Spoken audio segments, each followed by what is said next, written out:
Today we're going to discuss the near future of commerce, as bold as it sounds, because things are changing fast, and so is the conversion funnel. If you think about it, you have invested probably a lot of money in your conversion funnel. For starters, you need a website, right? You have invested money in developing a website, in designing a website, and maybe in optimizing it with a CRO agency, etc. Second, you bring traffic to your website. So if you drive traffic to your website, it's mainly probably, even if it's through organic efforts, paid ads, email, you name it, right? There are many things driving traffic to your website. It might be SEO. So people see something, they click on something, and that something takes them to your website and people buy there. Well, that whole thing I mentioned is about to change entirely. If you are not aware, a few weeks ago, ChatGPT announced the rollout of ShopGPT. I don't know if that's the official name, by the way, but they said it that way, so I like it anyway. So it's ShopGPT. What does it mean is that currently, if you look for, let's say, running shoes for men, you'll see some recommendations. But what they are currently, as we speak, slowly rolling out is that they will display shoppable carts, similar to what you can see in Google Shopping.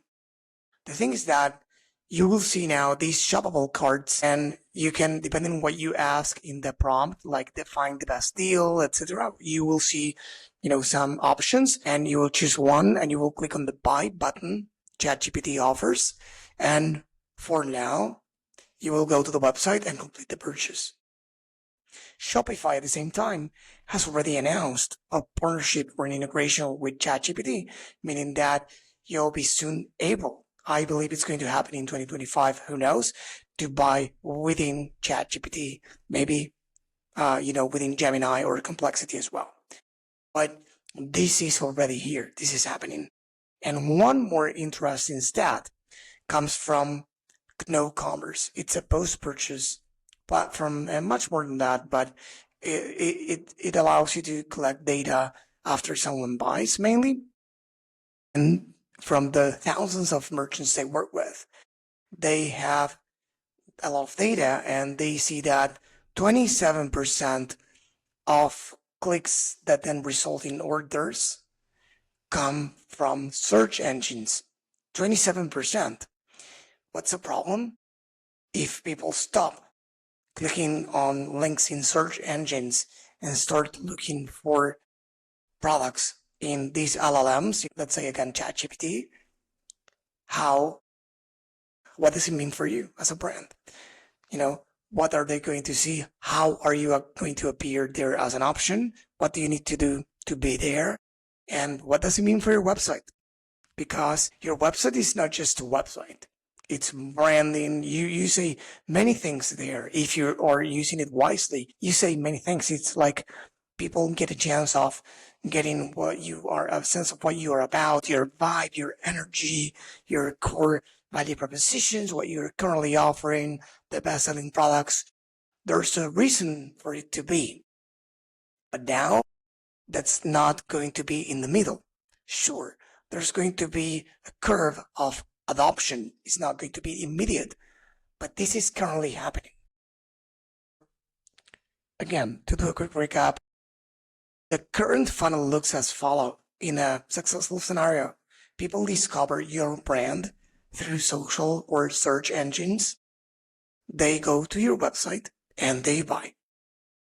Now, they are going to discover you through these LLMs. Again, even if you are searching on Google, you might have realized that, when you search, the first thing you see is a Gemini result, right? You see an answer, because these days people want an answer. They don't want to click on a link to go to a destination. They want an answer.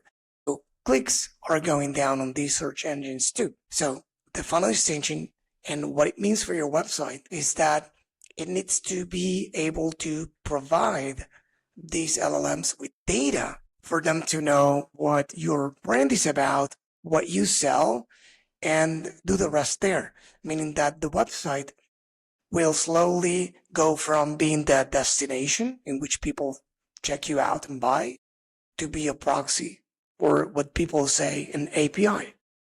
Why? Again, if you look for, going to my previous example, running shoes, you are going to see some options. Which options you see will depend not only, of course, on what you prompt, but it will depend on what, let's say, again, ChatGPT can find. If ChatGPT doesn't have enough information about you, they won't be able to, let's say, between quotes, index you. If they don't know what your products are, they won't be able to include them. If your pricing is not updated, in these LLMs, it will tell and you won't show the products for people to buy, but because it will realize that it's not synced. So I'm going to do another episode going in depth on how to be present in the ChatGPT answers.